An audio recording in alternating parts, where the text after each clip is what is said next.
Olá, pessoas queridas do canal Mulheres Inspiradoras.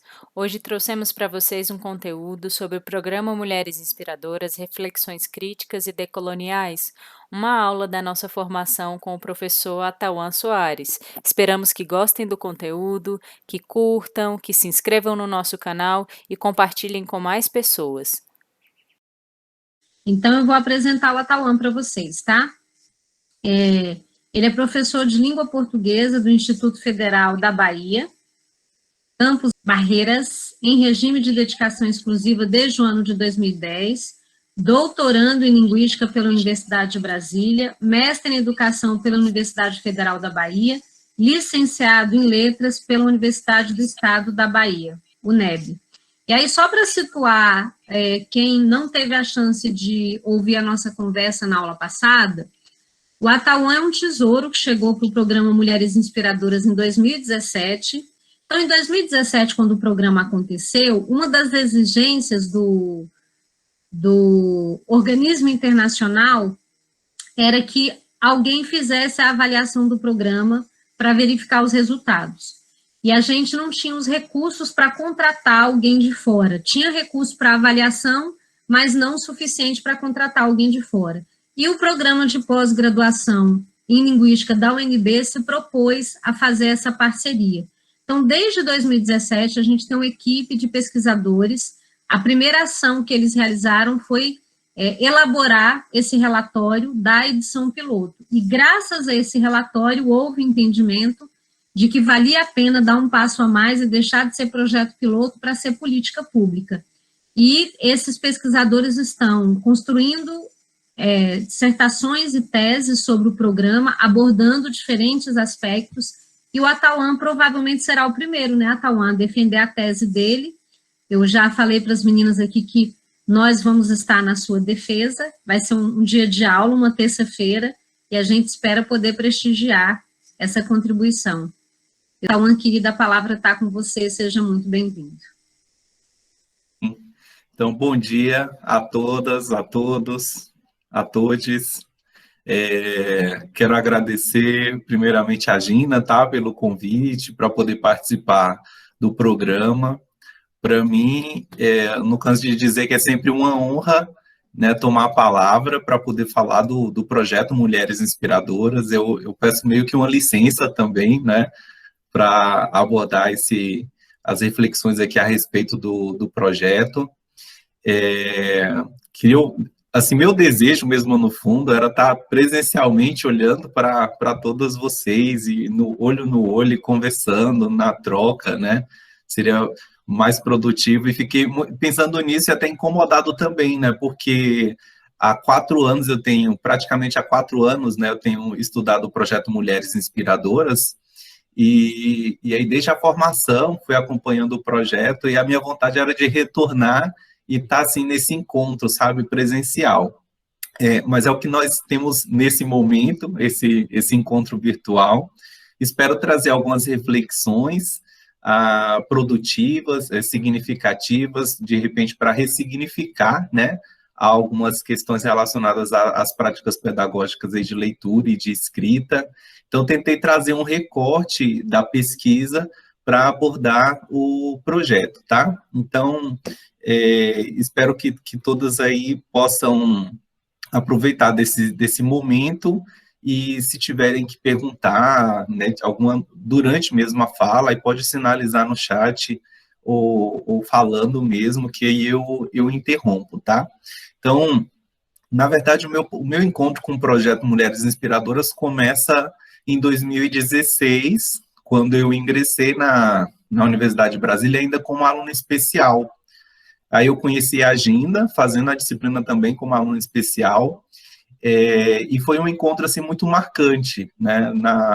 Numa reunião com a professora Juliana, com a professora Gina, ela falou sobre o projeto, me presenteou com um livro, e achei um projeto assim, extremamente impactante, e fiquei com vontade de fazer alguma coisa parecida à época, né? Eu já tinha também alguns anos de sala de aula, à época eu tinha 14 anos, né? 13 anos de sala de aula, e aí fiquei muito empolgado, né, com aquela proposta, vi que era potente, tinha muito de resistência, muita ideia de superação, então tudo aquilo me tocou bastante, né? E a princípio o meu projeto de pesquisa não era o projeto Mulheres Inspiradoras, né?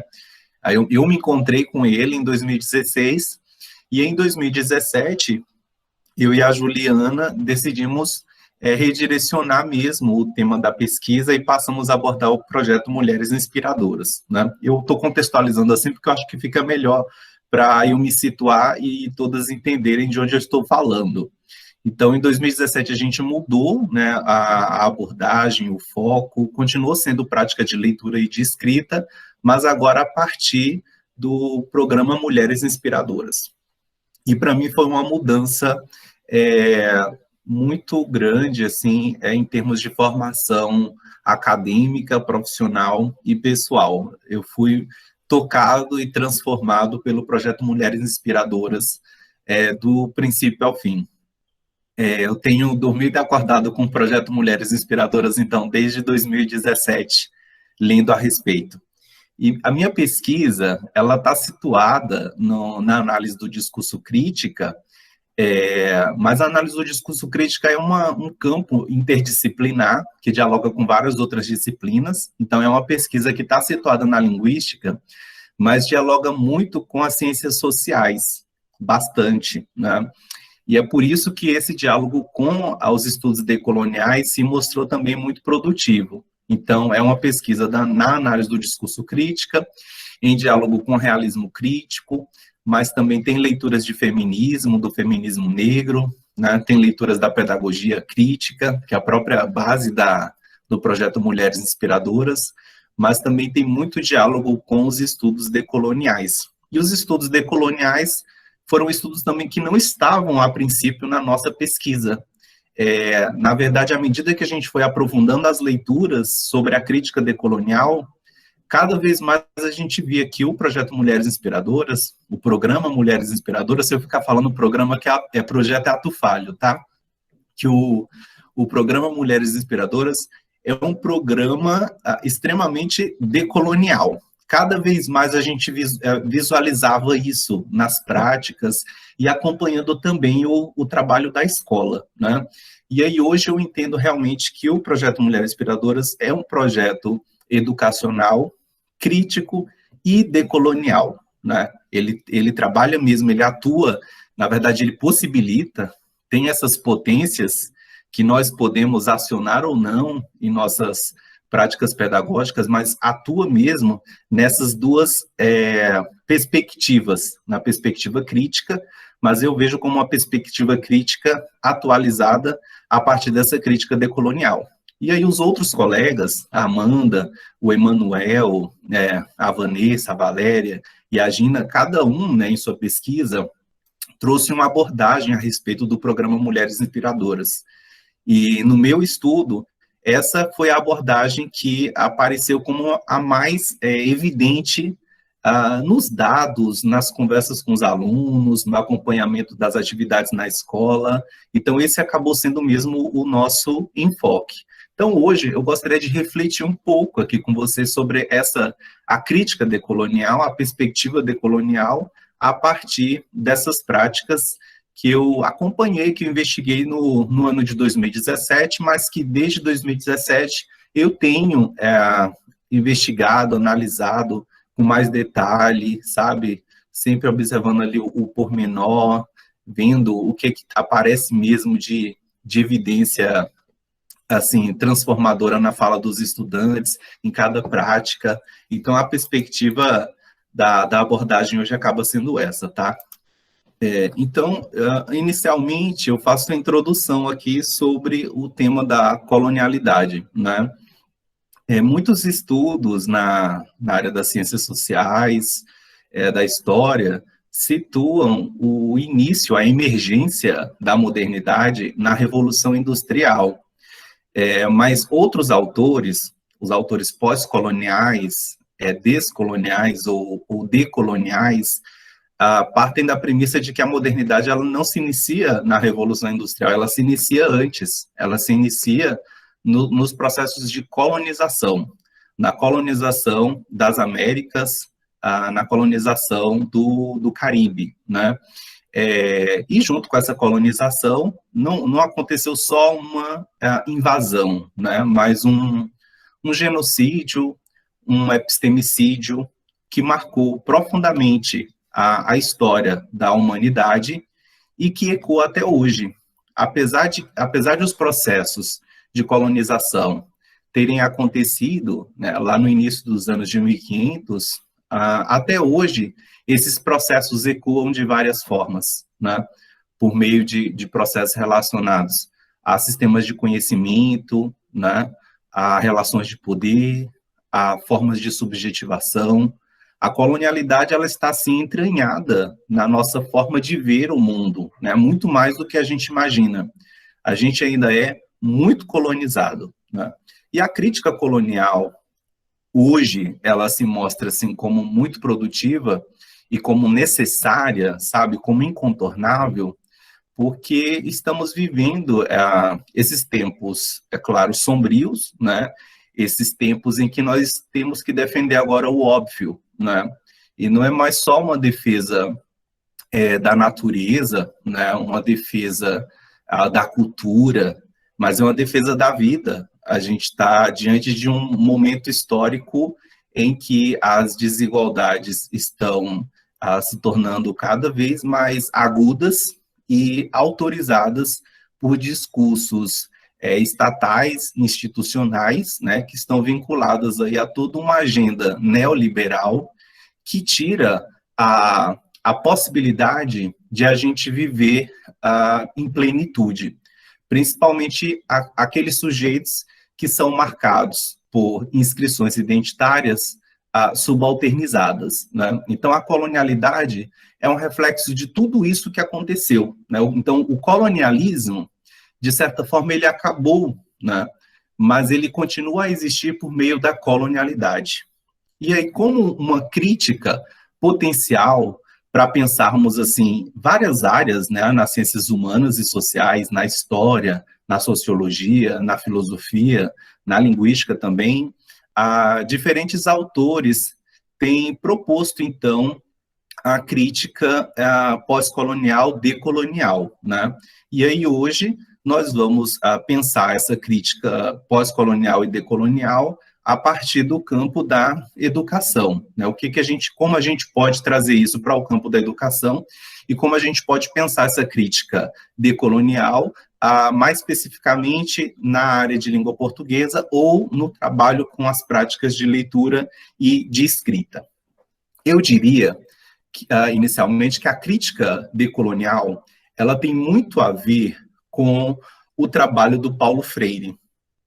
O Paulo Freire, né, desde sempre ele foi um pós-colonial, um autor muito decolonial, por conta da sua própria proposta de trabalho, né? Quando o Paulo Freire traz a ideia de educação como prática da liberdade, né, da educação para a transformação, a conscientização crítica, de construir um mundo outro, no caso, os inéditos viáveis, né, de que ele fala. Quando Paulo Freire traz essas abordagens, ele está trazendo, na verdade, uma perspectiva que é decolonial, né? Decolonial por quê? Porque ele parte de princípios, de premissas, de preceitos que não foram construídos recentemente, por exemplo, a partir da construção dos direitos humanos, né? Mas muito mais. Quando ele traz, por exemplo, a ideia de que os homens se educam em comunhão, mediatizados pelo mundo, e ele coloca a ideia de comunidade e da relação com o espaço social, na verdade ele está trazendo aí uma premissa que é milenar, né, e integra a cosmovisão de povos indígenas originários. Então, Paulo Freire, ele é realmente assim, um vanguardista ao trazer essa perspectiva para o campo da educação. Mas o Paulo Freire trouxe uma abordagem num período específico da história, e aí hoje nós estamos atualizando essas leituras do Paulo Freire, até porque ele mesmo dizia isso, né, que não me imitem, né, me reinventem, ou reinventem o que eu estou propondo. E uma forma de reinventar, então, essa perspectiva pedagógica, crítica, libertadora, emancipatória do Paulo Freire, é pensar a educação não só como prática da liberdade, mas uma educação como prática da liberdade e para o bem viver. E o bem viver é muito maior do que um viver melhor. Viver melhor está muito relacionado a acúmulo de bens materiais, a consumo, né? A individualidade, a uma não preocupação com o meio ambiente, né? Com a sustentabilidade. É uma outra perspectiva de vida, o viver melhor. Alguém vai viver melhor, mas outra pessoa vai ficar em uma condição desigual. O bem viver é uma filosofia de vida, na verdade. O bem viver, esse summa camanha, né, que é uma expressão aimara dos povos indígenas andinos, né, o bem viver, na verdade, é um viver em plenitude, mas um viver em plenitude na perspectiva da comunidade, na perspectiva do respeito pelo outro, de respeito por todas as vidas existentes. E considerando que nós temos diferentes dimensões, não somente uma dimensão do pensar, uma dimensão cognitiva, não é? Mas uma dimensão do sentir, uma dimensão do fazer, mas também uma dimensão espiritual, né? Todos nós, todas, temos dimensões que não são privilegiadas, priorizadas na escola, como, por exemplo, a nossa intuição, né? A nossa imaginação, a nossa criatividade. E para povos indígenas originários, por exemplo, essa compreensão de vida, ela é tão potente quanto um pensar, né? E não um acumular. Então, quando a gente traz a ideia do bem viver, o bem viver tem a ver com essa decolonialidade, a decolonialidade do bem viver. E aí o bem viver ocorre quando a gente parte dessa perspectiva de desconstruir, né, essas relações de saber, poder e ser, que tem a ver com a colonialidade e que a escola reforça por meio do seu paradigma ainda tradicional, ainda positivista, ainda bancário, enciclopédico, racionalizante do pensar, né, do estudar, do conhecer. O Reinaldo Fleury, professor brasileiro, ele vai dizer que a invasão cultural, né, ela aconteceu por meio desse genocídio de corpos, mas de um genocídio cultural, e no campo da educação, essa invasão cultural se deu pela educação bancária. A educação bancária de que falava o Paulo Freire, né, é uma educação que parte muito dessa perspectiva da individualidade, é uma metáfora muito potente ainda para a gente pensar aquela educação esvaziada de sentido, né? A educação bancária, esse professor que transmite, que deposita, que chega ali e coloca alguma coisa na cabeça do estudante, e esse estudante depois entrega em forma de prova, de trabalho, não é? Essa é uma forma de atuação político-pedagógica, por exemplo, esvaziada de sentido potencial para o bem viver, né? Não é uma prática pedagógica que se propõe emancipatória, né?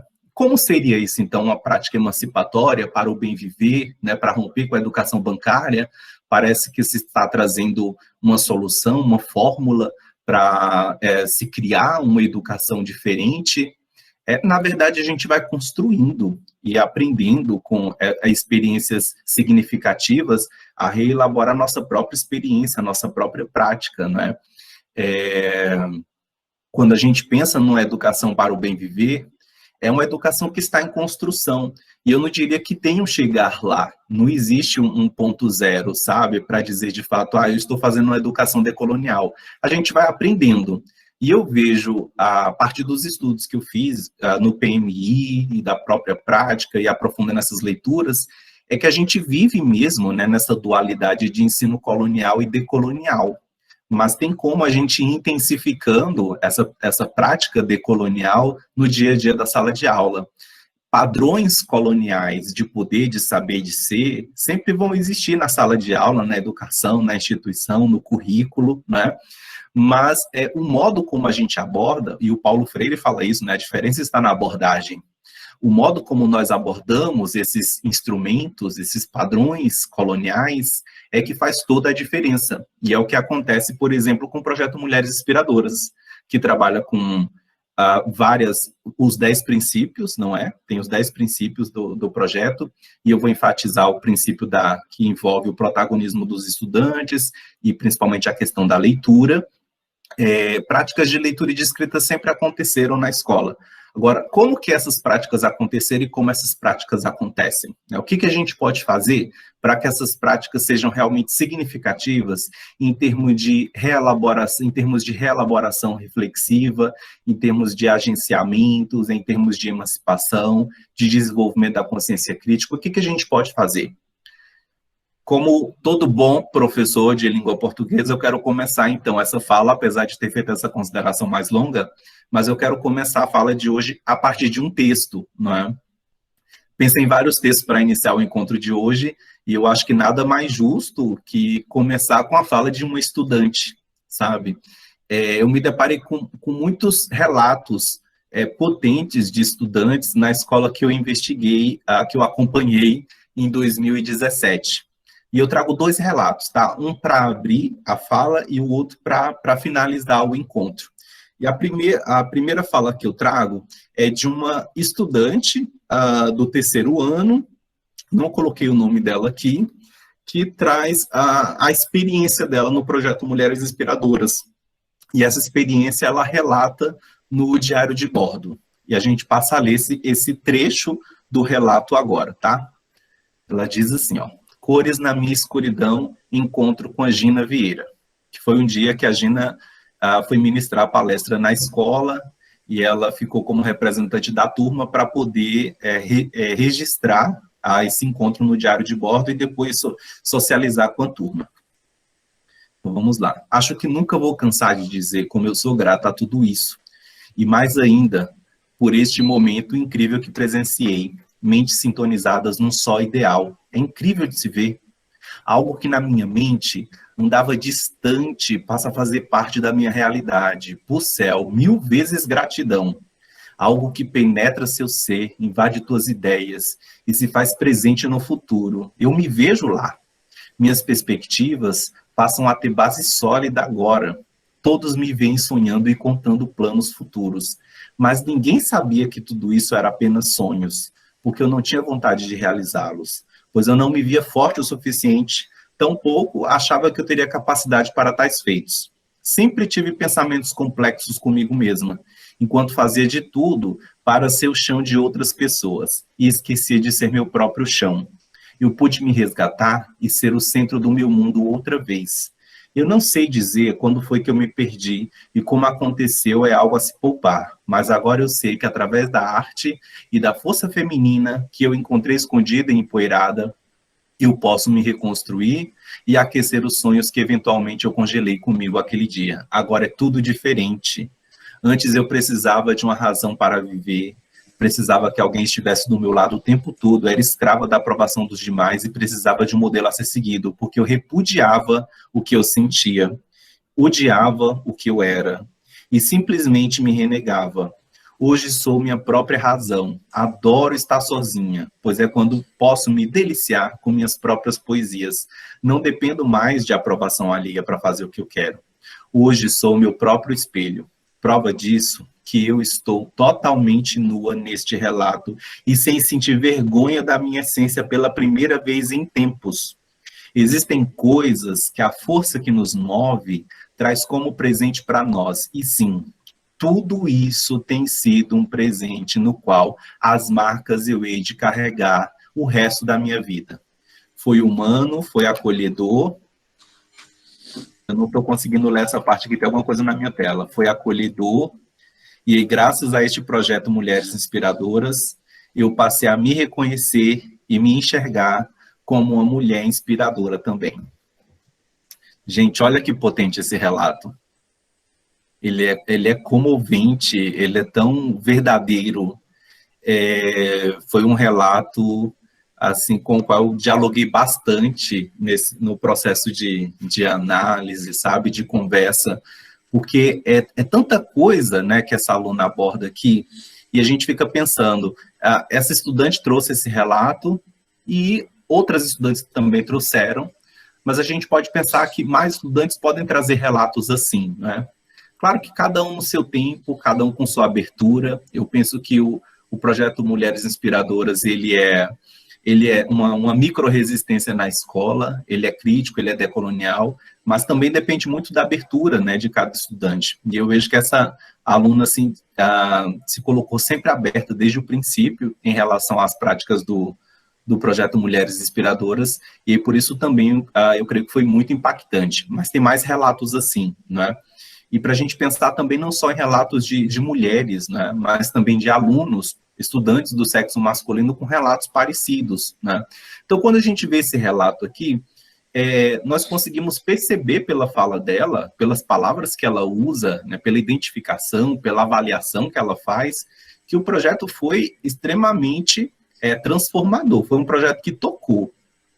Vemos que foi um projeto que trouxe assim, um movimento reflexivo extremamente decolonizante. É muito decolonial. O que essa aluna traz aqui não é só um desenvolvimento de consciência crítica, ela fala de reconhecimento da própria humanidade, mas ela fala também de uma pessoa que se transforma a partir desse movimento crítico na escola, e por isso decolonial também, né? Então, esse é um ponto de partida, e aí eu creio que o que eu estou chamando aqui de decolonial na educação e a partir das práticas de leitura e escrita vai ficar mais claro à medida que a fala se avance, tá? Então, esse é o ponto de partida mesmo. A fala dessa aluna, que diz que o encontro com a Gina e com o projeto Mulheres Inspiradoras trouxe cores para a escuridão dela. Cores, como se cores fosse essa presença de vida no presente, em relação a uma escuridão que está relacionada a um passado que é morto, né? A um passado que é sem vida, que é cinza, né? Que não tem cor. Então, ela traz um depoimento que marca, né, uma diferença entre passado e presente. Adentrar no projeto Mulheres Inspiradoras, vivenciar as experiências, foi extremamente transformador para ela, por isso decolonial. Então, continuando, o que é, então, o decolonizar, né? Olha, decolonizar, esse prefixo des, ele está quase sempre relacionado a um movimento de desconstrução, de desfazer alguma coisa. Então, seria desfazer a colonização, desfazer a colonialidade. Ora, isso é impossível, porque nós somos sujeitos colonizados. Então, o que a gente pode fazer quando falamos de descolonização? Descolonizar, a Catherine Walsh vai falar, que é um processo de manter-se em vigilância, sempre em vigilância. Vigilância em relação ao que a gente, ao modo como a gente vê, ao modo como a gente pensa, ao modo como a gente sente, ao que a gente deseja, ao que a gente quer, ao que nos move. O decolonizar não é chegar a um estado nulo, que ele nunca vai existir, mas é sempre manter essa vigilância, né? Decolonizar aquilo que está assim entranhado e que a gente nem acha que é colonizado, como até os nossos próprios afetos, os nossos desejos, que nós acreditamos que são fruto de, digamos assim, de uma escolha pessoal, né? De uma elaboração pessoal, quando na verdade até aquilo que nos parece que é singular, de certa forma, é colonizado, né? Mas tem como a gente, através da nossa agência, da nossa capacidade de ação crítica, de ação social, desconstruir essa colonialidade a partir dessas posturas de vigilância que a gente vai aprendendo com o outro, vai aprendendo a partir de experiências pedagógicas transformadoras, emancipatórias, a partir de leituras. E eu mesmo aprendi muito mesmo, acompanhando essa experiência, as experiências formativas dos estudantes na escola. Como eu falei, eu estou atualmente há 17 anos em sala de aula, e à medida que o tempo vai passando, a gente vai adquirindo muita mais segurança, não é, em relação ao que a gente faz, ao tratamento pedagógico que a gente dispensa, a leitura e a escrita. Mas quando eu acompanho o projeto Mulheres Inspiradoras e vi aquelas experiências, vi que a gente pode muito mais, na verdade, que a gente pode sempre trazer uma perspectiva diferente, digamos assim, que aborde outras dimensões do sujeito e que não fique somente no pensar, que não fique somente no conteúdo. Então, são sentidos que nós vamos negociando também e que vamos aprendendo a realizar. Então, a prática decolonial não é uma receita, né? Mas é uma prática de vigilância que a gente tem que estar sempre observando. Por exemplo, quando você elabora um trabalho ou propõe um projeto, quais vozes aparecem na elaboração desse trabalho? Quais vozes sustentam esse trabalho? No processo de elaboração da tese, que eu estou finalizando agora, que é para defender no próximo mês, eu tive que ler muitas teses, olhar muitas dissertações, muitas mesmo. E às vezes encontrava teses de mulheres, elaboradas por mulheres, por exemplo, no campo da educação, em que as referências bibliográficas eram predominantemente masculinas. Assim, somente homens brancos heterossexuais. E aí a gente pensa, né, olha, será que a pessoa não teve, né, esse cuidado de pensar nessas vozes que estão sustentando? E aí não é só uma questão de marcar território, de valorizar a diversidade, sabe? É uma postura política também para mostrar outras formas de compreensão do mesmo fenômeno, do mesmo objeto, né? A gente não pode, por exemplo, partir, né, de apenas uma perspectiva monocultural, né, para explicar temas, problemas, objetos, porque são sempre parciais e limitados. Então, a diversidade epistêmica, essa diversidade de conhecimento, de saberes que a gente traz quando coloca, por exemplo, vozes masculinas, vozes femininas, vozes indígenas, uma voz LGBT, uma voz negra, uma voz latina, né? Não só as vozes do norte global, nós estamos trazendo um compromisso com o bem viver a partir de uma prática pedagógica que é situada. Porque quando a gente pensa no bem viver, nessa micro-resistência, eu não estou falando de uma transformação social em nível macro, não mesmo. A Guacira Lopes Louro, ela sempre fala isso, olha, a transformação que a gente faz é aqui no chão da escola, na sala de aula. Essa é uma transformação que a gente pode dar conta realmente. Se a gente consegue ampliar isso e alcançar outras pessoas, de outras cidades, de outros lugares, claro, excelente. Mas na nossa prática como professor, como intelectual transformador, como educador crítico, são essas transformações que são significativas, porque a gente gera transformação ali no microsocial, e essa transformação em sala de aula, ela gera ressonância também na comunidade, na família. Então, quando a gente fala de sexismo, de racismo, né, de homofobia, e aí pensa, então, em novas identidades, né, novos sujeitos, e novas relações sociais, nós estamos pensando que esse aluno situado numa escola específica, ele vai passar a ter, ele e ela, né, vão passar a ter relações diferentes também no contexto do lar, no contexto da família, né? E assim a gente vai trabalhando com a micro-resistência, sabe? A micro-resistência que eu falo aqui não é porque ela é pequena, não, jamais. Mas a micro é porque o poder, ele está em todos os lugares, né? O poder, ele não está somente nessa relação Estado, instituição, sujeitos. O poder, ele está entranhado em tudo. Nesse livro que a gente leva para a sala de aula, quando eu levo só, por exemplo, um livro de autor masculino, um clássico de literatura, e não coloco uma voz feminina, negra, né, uma voz crítica, uma voz empoderada de mulher, por exemplo, para circular também no contexto da escola. Levar somente uma obra literária masculina, por exemplo, é uma forma de poder, é um micropoder, né? E aí, quando a gente leva essas outras obras, essa diversidade, essa pluralidade de vozes, de identidades, de experiências sociais, a gente diversifica, né, ali as relações. A gente não só está dando visibilidade, né, a gente está fazendo um trabalho muito maior. E por isso a micro-resistência, tá? Não é nunca uma coisa menor.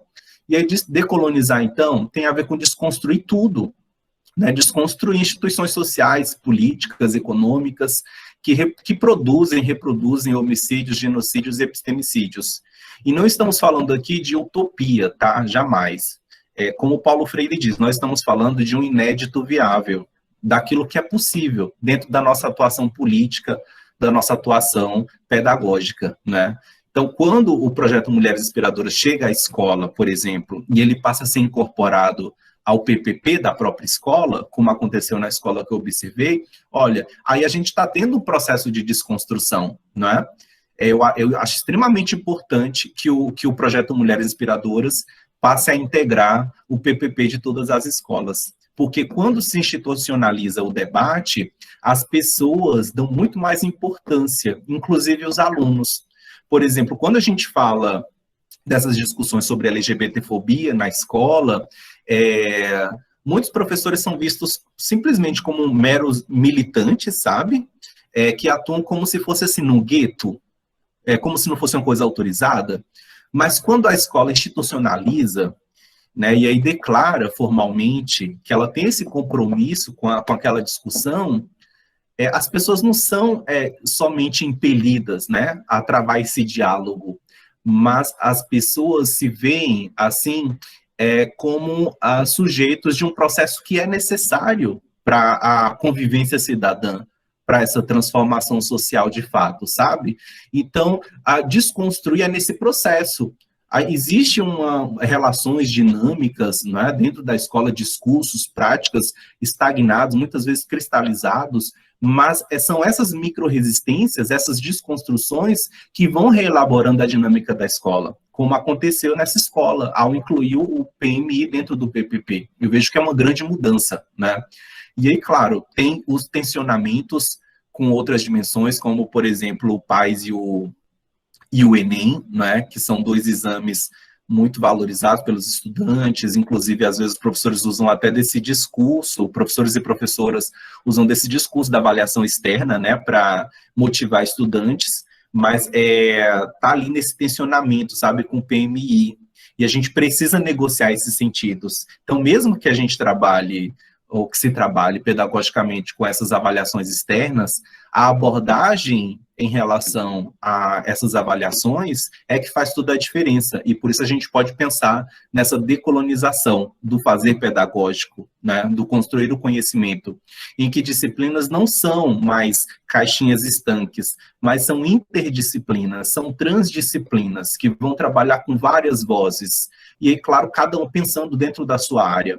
Eu penso que há áreas que permitem essa abertura de um modo muito mais produtivo do que em outras, né? Nas ciências humanas e sociais, na área da linguagens, eu penso que essa abertura para a decolonização, ela é com certeza possível, né? Então, a decolonização, ela concorre para a formação de novas identidades, de novas feminilidades, de masculinidades plurais, mas não só nessa dualidade feminino e masculino, tá? Nessa construção de gênero, quem somos nós, né? O que nós podemos ser, e que não são simplesmente binários, mas é aberto, é plural, e as pessoas precisam entender isso, né? Então, quando eu coloco aqui também a feminilidade e masculinidade, é para enfatizar que o projeto Mulheres Inspiradoras, claro, é um projeto elaborado por uma mulher, né, para pensar o empoderamento feminino, a partir do estudo de mulheres, de obras produzidas por mulheres, mas não é um projeto só de ode, né, ode à mulher ou qualquer coisa dessa natureza, mas é um projeto para a cidadania que também deve vislumbrar, né, práticas sociais, discursivas, práticas de leitura e de escrita, que pensem em novas masculinidades, né? Afinal, o sexismo é um problema sociocultural que envolve essas masculinidades hegemônicas, né, essas masculinidades simplificadas, que podem ser reelaboradas. Nós vamos encontrar todo tipo de masculinidade na escola, né? E essa masculinidade hegemônica assim, um padrão regulatório para todos esses corpos masculinos, né? E os homens sofrem muito com isso também, né? Esse homem que não pode chorar, que não pode ter afeto, que não pode se aproximar, né, de um comportamento feminino, porque logo é associado a um discurso de homossexualização, né, como se isso fosse possível. Então, o sexismo, o patriarcado, ele traz sofrimento e trauma para as mulheres, mas os homens também sofrem muito com isso, né? E os homens precisam reconhecer esse lugar da masculinidade hegemônica. Então, a gente nunca deve perder de vista isso quando se trabalha com as obras, sabe? Pensar no empoderamento feminino, mas pensar também na construção dessas novas masculinidades, dessas pessoas, dessas novas identidades, para que a gente possa ter um bem viver acontecendo de fato. Gina, como que está o tempo? Tauan, você começou a falar, para te dar um parâmetro que era 9h40, são 10h20. Certo. Eu tenho quanto tempo? Você tem 1 hora de fala. 1 hora, então eu tenho 20 minutos, 20 né? minutos, isso. Vou acelerar então. Eu coloquei essa imagem aqui, né, de uma biblioteca, porque é uma imagem que é muito benquista para todos e todas nós aqui, né? E quando a gente olha para as bibliotecas da escola, da universidade, né, as bibliotecas que conhecemos, nós vimos que elas são profundamente coloniais, né? São bibliotecas que reproduzem esses padrões de poder. E aí, o projeto Mulheres Inspiradoras vem para criar, né, uma fissura aí, né, nesse arranjo estrutural, né? Vem para dar visibilidade a uma voz, a uma narrativa, a uma memória que até então era vista como menor ou como inferior, e por isso deveria ser silenciada, né? Deveria ser execrada. É como se não fosse uma voz digna, né? E aí a perspectiva decolonial vai valorizar tanto os saberes do norte global, quanto os saberes do sul global, né? É aquilo que o Boaventura de Souza Santos chama de ecologia dos saberes, né? A prática decolonial, o pós-colonial que ele vai chamar, e eu vou optar por chamar decolonial, tá? Essa prática, ela parte da valorização de experiências de todas as partes do mundo, né? Então, não é uma questão de relegar obras literárias clássicas e valorizar as obras literárias do projeto somente, não é isso. Os alunos, as alunas, precisam conhecer, sim, por exemplo, uma obra, eu creio, sempre, né? Uma obra do Machado de Assis, uma obra do Aloysio de Azevedo ou mais, né? Uma obra do Guimarães Rosa, não sei, uma obra do Kafka, uma obra do Dostoiévski, né? Essas obras precisam ser conhecidas, né? Elas são extremamente necessárias para o nosso bem viver, para o refinamento da nossa sensibilidade. Mas outras vozes precisam aparecer também, né? A Cristiane Sobral, né? A Conceição Evaristo, a Carolina Maria de Jesus, né? E tantas outras mulheres. Essas vozes precisam aparecer. E é por isso que a gente está falando de uma ecologia de saberes, de uma diversidade epistêmica, da valorização de saberes que seguem outras lógicas, né, que são orientados por outros tempos e espaços, que não esse tempo e espaço colonial, né, mas um tempo e espaço decolonial.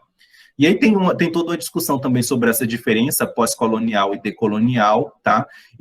Como eu falei, eu vou me atentar muito mais aqui hoje nessa perspectiva decolonial, porque o decolonial, diferentemente dos pós-coloniais, que normalmente são autores do norte, fazendo a crítica ao norte global, a perspectiva decolonial, ela marca um lugar de fala, trazendo sujeitos do Sul para tratar de conhecimentos do Sul, né? Então, os autores decoloniais, eles são predominantemente latinos, né? São do Caribe e da América do Sul. E aí vão trazer muitos saberes dos povos originários, de povos africanos, das mulheres, desses povos que sofreram genocídio e epistemicídio no processo de colonização, né, durante a Inquisição, por exemplo, né? Então, quando a gente trata do decolonial, o decolonial é trazer essas vozes latinas, brasileiras, femininas, negras, né? E trazendo também não só as vozes para marcar o território, mas saberes também do Sul. Quando eu falei do bem viver, por exemplo, né?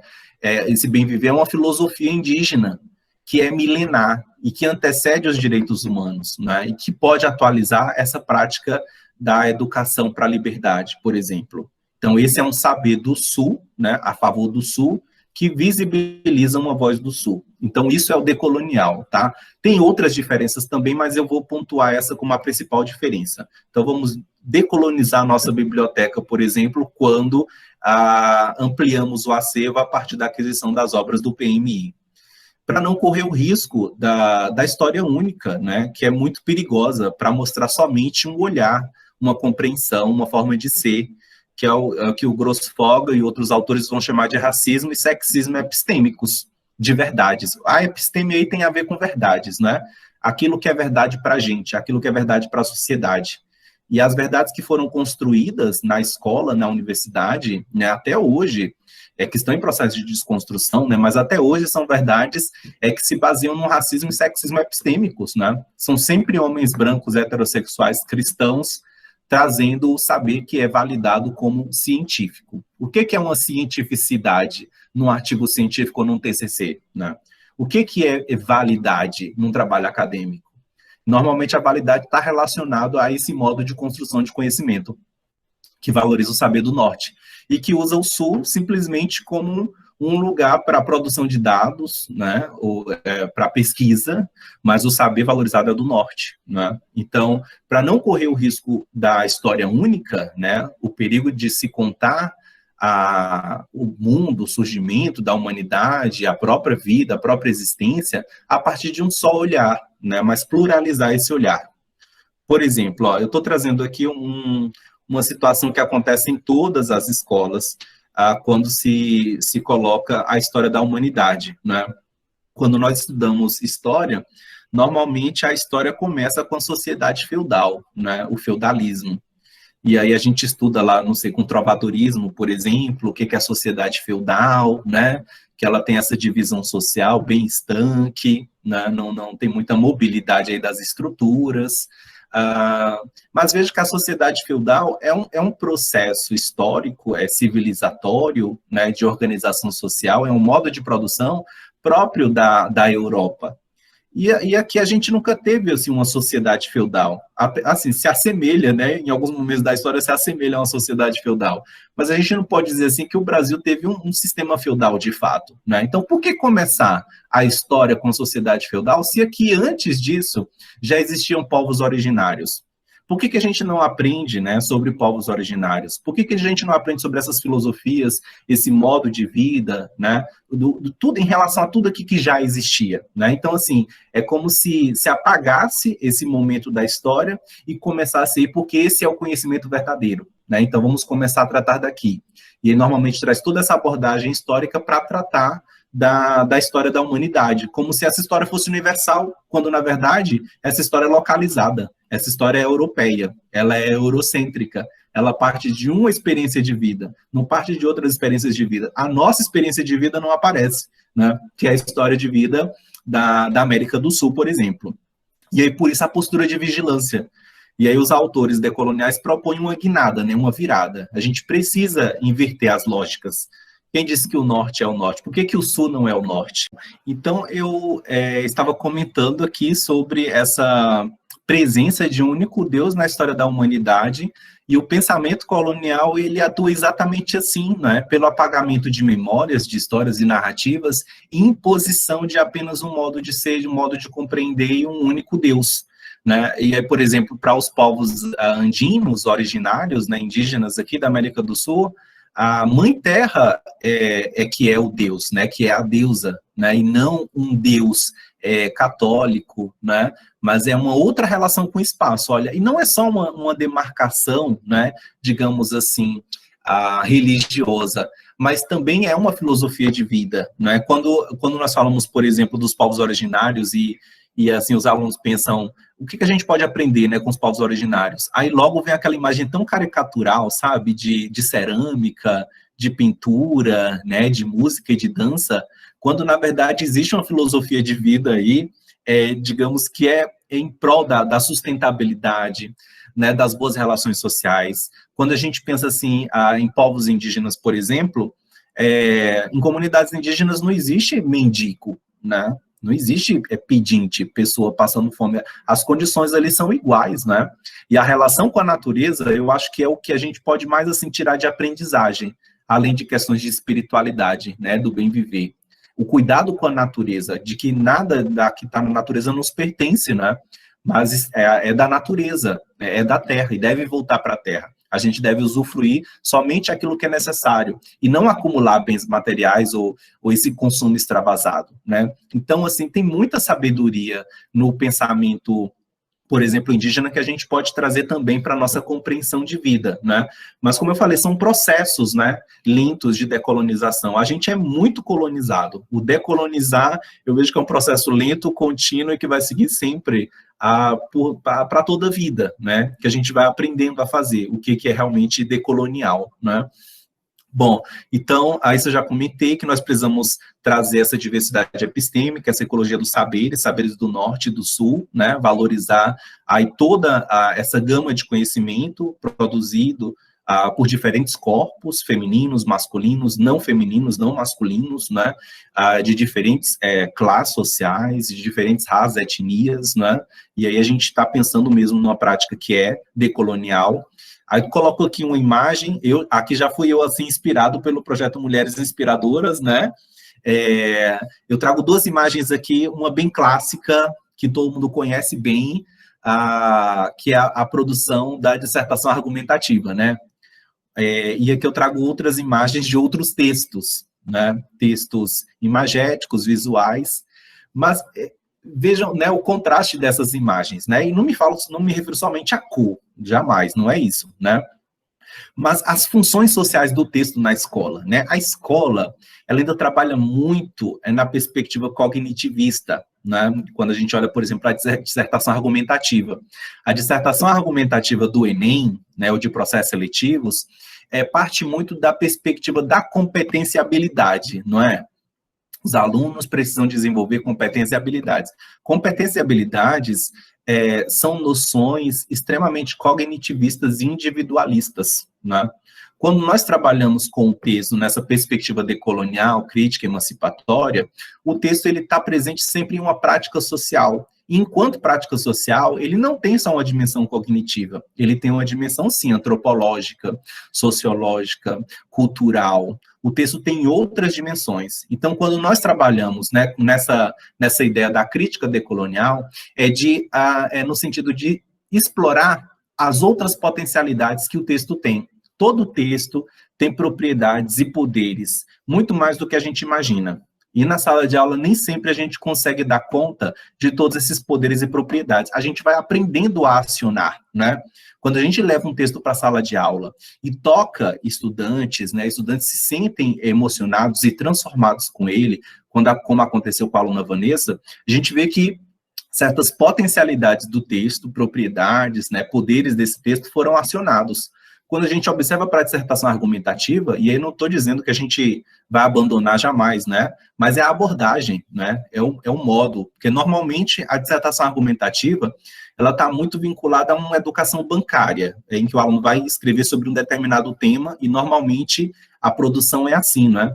Quando a gente pensa na produção da biografia, do diário de bordo, nós estamos falando de práticas sociais muito mais decoloniais, né? Porque são outros discursos, outros estilos de escrita, né? Outros modos de se colocar no texto. Não estou dizendo que é jamais superior ou inferior, mas são práticas que vão explorar outras possibilidades e outras dimensões humanas, né? Estudantes precisam desenvolver competências e habilidades, mas precisam compreender que textos circulam, né, no dia a dia. Os textos circulam na escola, que são semioses, que são práticas sociais, e que têm muito mais potências do que a gente imagina, né? E aí fica, então, esse contraste, né, daquilo que a Vanessa falou. As cores na escuridão, essa escuridão da dissertação argumentativa em oposição a essas cores aí, como a gente observa também, né? A partir da obra Não Vou Mais Lavar os Pratos, da Cristiane Sobral, eu acompanhei rodas de leitura. Gente, as rodas de leitura e de conversa, eu acho que foram as práticas mais decoloniais que eu vi no projeto, sabe? De alunos lendo os textos, debatendo sobre os textos, se colocando, as pessoas se emocionando, se transformando, porque as rodas, na verdade, são rituais de vínculo. E aí, estudantes se aproximam por meio das rodas. Os alunos precisam ler na escola. Às vezes não tem tempo para ler, sabe? Existe tanta preocupação com o conteúdo, e o aluno não tem tempo para poder ler uma obra, sabe? Ter aquele momento de apreciação, estética, esse momento mais lúdico, reflexivo, sabe? De conversar com a autora, de conversar com a obra, e depois falar sobre essa obra, de falar a sua própria experiência, o que vê, e ouvir o outro. Então, essa é uma prática que pode ser decolonial a depender do modo como a gente direciona, né? As rodas sempre existiram, mas quando a gente pensa na roda como esse círculo de cultura, como diria o Paulo Freire, né? A roda como esse ritual de vínculo, aí nós estamos pensando numa prática que é muito mais emancipatória, né? E que se diminui a assimetria entre professor e aluno, as práticas se tornam mais colaborativas, estudantes participam mais, né? Então, tudo isso acontece. Vou passar aqui, que não tem muito tempo, né? Como só tem, já finalizou, eu vou fechar aqui. Não passa não, Tauan, não pula nada não, vai seguindo o fluxo da sua fala, querido, por favor. Então, você bem breve, mesmo que você passe um pouquinho, não tem problema, tá? Por favor. Vou falar bem brevemente, então, esses aqui. E aí a colonialidade, ela se manifesta de várias formas, né? Uma divisão clássica do pensamento moderno, eurocêntrico, é essa divisão proposta pelo filósofo Michel Foucault, né? O Foucault, ele vai produzir, né, textos a partir de 3 perspectivas, que a gente chama de arqueologia, genealogia e o eixo do sujeito. A primeira produção do Foucault se preocupou muito com o eixo do saber, a construção do conhecimento, os sistemas de conhecimento. O segundo momento da produção do Foucault se voltou para o poder, as relações de poder, né, em âmbito social e institucional. E depois, a última fase do Foucault, da sua produção, ele trouxe uma abordagem para o sujeito, sabe? A ética do sujeito, uma genealogia ética, e ele vai falar das tecnologias do eu. O que é que os autores e as autoras decoloniais fazem? Partem, né, dessa perspectiva de estudo do Foucault para a desconstrução. Então, se existe um saber, um poder e um ser eurocêntrico moderno, deve haver, sim, uma colonialidade do saber, né, do poder e do ser. E aí, por isso a gente pode pensar também numa decolonialidade, ou numa decolonização do saber, do poder e do ser. Eu achei importante colocar esse quadro aqui, porque ele esclarece, então, de onde que saem, né, esses termos de saber, poder e ser, sabe? É daí que a gente está falando. Quem colocou essas noções assim maiores foi o Michel Foucault, e muitos autores partem dessa a construção histórica do pensamento dele, né, para reconstruir, para desconstruir ou propor outros estudos. E é o que os autores, as autoras decoloniais fazem, né? Isso que eu comentei, né, que a colonialidade ela vai se estruturar assim, no saber, no poder e no ser, mas é uma colonialidade que surge a partir de uma invasão extremamente violenta, porque não dizima corpos, mas também silencia e dizima saberes e compreensões de mundo, né? Quando as invasões coloniais aconteceram, povos originários, povos africanos, né, foram dizimados, né? Como se diz, o Oceano Atlântico é o maior cemitério do mundo, né? O Oceano Atlântico abriga, né, assim, muitos corpos que foram dizimados por conta dessas relações de poder cruéis, né, violentas, de não reconhecimento da existência do outro, né, da importância do outro, da ideia de que existe um povo que é superior e um outro que é inferior, e por isso pode, né, ser exterminado. E aí o Grosswald ele vai colocar, então, esses 4 grandes grupos, né, como alvo dessa invasão, dessa perseguição, né, desse genocídio e também do epistemicídio, porque mata saberes, né, assassina saberes, saberes deixam de existir. E se a gente tivesse acesso a esses outros saberes, com certeza a gente poderia viver com mais plenitude, né, a gente poderia ter um bem viver acontecendo de fato. Então, as obras do projeto Mulheres Inspiradoras, então eu coloco aqui algumas, e outras também acrescentei aqui, partem desse sentido, né, de valorizar essas outras narrativas, essas outras histórias, de visibilizar vozes, né, e que os alunos precisam conhecer, né, como narrativa possível para que possam se desenvolver as suas outras dimensões, né. Então, é a valorização da diversidade epistêmica, como falei. A crítica colonial, ela se faz necessária nesse momento, como eu falei, porque a globalização neoliberal está se acentuando, e no contexto da pandemia a gente viu isso de um modo muito claro, né? Não é somente um capitalismo, é um capitalismo fascista, porque ele não se preocupa mais com a existência de outros corpos do diferente. E aí, por isso, podemos pensar em um nazicapitalismo. É de um patriarcado e de um racismo estrutural, cotidiano, institucional, né, que faz parte dessa colonialidade, que está o tempo todo ali pressionando, constrangendo, organizando as nossas vidas. E por isso a resistência na escola ela é imprescindível. Não tem como a gente pensar uma educação que não seja uma educação como prática política. Eu não consigo ver diferente. Educação é política sempre, né? E aí por isso a gente precisa pensar como trabalhador, a gente deve se distanciar cada vez mais, tá, da ideia de classe média e se aproximar cada vez mais da ideia de classe trabalhadora, né? E aí, enquanto classe trabalhadora, como intelectuais transformadores, né, não como operários do currículo, técnicos do currículo, para que a gente possa pressionar, né, desde esse microsocial, né, essas estruturas que estão o tempo todo constrangendo a nossa vida e fazendo as coisas perderem sentido e fazendo com que a vida se torne cada vez mais precária e o absurdo seja naturalizado.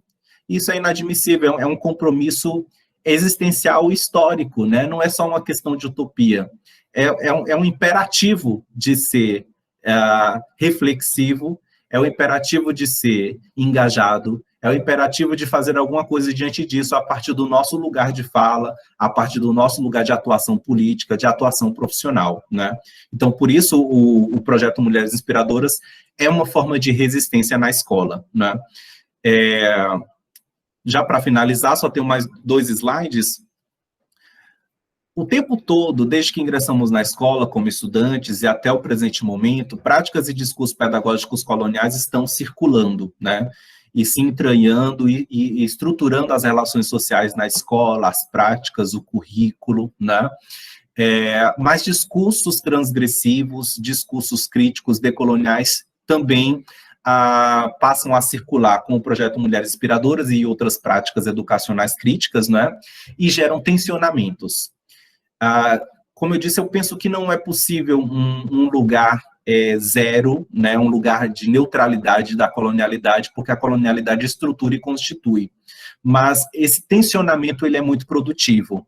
E a ideia, quando eu coloco essas 2 setas aí, assim, caminhando para a prática decolonial, é que a gente precisa cada vez mais reelaborar nossas práticas e nossos discursos coloniais para que eles se encaminhem para a decolonialidade, para que eles se encaminhem para o bem viver. Tem muitas diferenças entre a perspectiva colonial e decolonial, inúmeras, eu vou pontuar aqui 4 que eu acho que são importantíssimas. A prática pedagógica e o discurso pedagógico colonial é predominantemente voltado para o pensar, né, que é uma dimensão humana. Por isso que eu falei da competência e da habilidade. Competências e habilidades são dimensões cognitivas do pensar. As práticas pedagógicas e os discursos coloniais não partem só do pensar, mas de outras dimensões, do sentido fazer. E outras ainda podem aparecer, né, dimensões como a espiritualidade, por exemplo, né, mas espiritualidade não como religião, né, como essa conexão com o cosmos, né, é uma outra relação. A abordagem cognitivista é uma abordagem extremamente colonial. A abordagem sociocultural, antropológica, discursiva se encaminha para a decolonialidade. Os métodos de avaliação, eles são muito individualistas na perspectiva colonial e estimulam a concorrência, né? As práticas e os discursos decoloniais se encaminham para o paradigma comunitário, para a convivência cidadã. O discurso colonial, a prática colonial, é extremamente monocultural, e o decolonial valoriza essa diversidade epistêmica, a ecologia dos saberes. Para mostrar essa materialização e finalizar essa fala de hoje, eu trago aqui outro depoimento de uma estudante, de outra estudante, tá? Que traz um pouco da sua experiência. Aqui já não foi no diário de bordo, aqui foi ela falando numa roda de conversa que eu realizei no final do ano, para saber a experiência de cada um, E aí essa aluna ficou o tempo todo calada durante a roda de conversa. No finalzinho ela explodiu assim, e começou a falar tanta coisa, sabe, que eu fiquei impressionado. E esse aqui foi um momento que eu achei muito importante na fala dela. Olha, passo a ler literalmente, tá? O projeto abrangeu muito mais coisas, saber da importância da mulher na história, saber que ela, que tipo foi, que ela foi, ela ajudou muito, mas que ela ficou escondida, sabe? Que ela foi, não, você não vai aparecer na história. Eu não vou colocar no caderno aqui e falar que você fez algo, dizer que você é capaz. Desde que você é criança, que você não é capaz de fazer algo só porque você é mulher, que você simplesmente nasceu para servir. E falar, tipo, numa sala de aula, onde falam que você tem que abaixar a cabeça e falar, não, você pode sim, você pode ser alguém na vida, você pode ser capaz, independente do seu sexo, de religião, ou qualquer coisa, do seu cabelo, da sua cor, e abrir isso e falar, cara, você, tipo, você também é diferente, você também é capaz. Não falou simplesmente só para as mulheres, falou também para os homens, sabe? Tipo, a professora também abrangeu esse tema que os homens falou, não sei se vocês lembram, mas ela falou que o homem também tem aquela impressão, que é bem mínima em comparação com a mulher. Com certeza, a mulher sofre mais, mas ela também abrangeu tudo. E falar que somos todos capazes de fazer algo, sabe? Que isso na escola é muito incrível, porque a escola, tipo, por ser primeiro o professor, o pai e a mãe, depois vem os professores, que é o lugar onde você mais fica.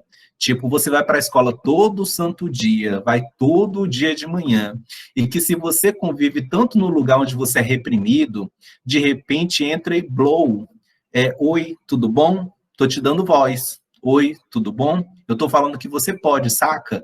Isso é incrível realmente. E por um terceiro ano, último ano de escola, saber que isso vai ser passado de geração em geração e falar para outras mulheres que elas também são capazes, que elas podem, não consigo ler o que está aqui, falar, oi mãe, isso está errado.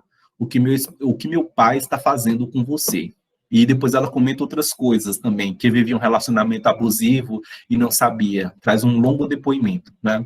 Então, a gente vê no depoimento dela, no final do ano, né, quando se finaliza o projeto Mulheres Inspiradoras, assim, que houve um processo de transformação, de reelaboração reflexiva, que é crítica e que é também decolonial, né? Ela já começa a fala trazendo a ideia da decolonialidade, saber da importância da mulher na história. E a história trata de apagar isso, né? Então, a aluna traz um depoimento aqui muito potente.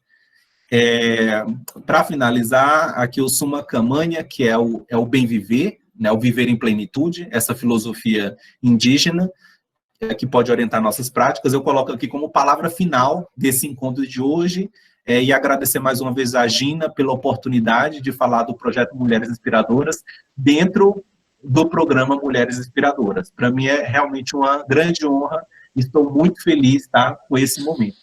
Aí finalizo agora a fala. Tauan, maravilhoso. Obrigada, estou aqui tentando me refazer, né, gente? Vocês imaginem. Fechou com um depoimento tão potente, né, gente? Tão verdadeiro, tão emocionante. A gente que te agradece, e desde o começo dos nossos primeiros contatos, né, eu sempre disse para a Tauan que para mim foi um presente enorme conhecê-lo,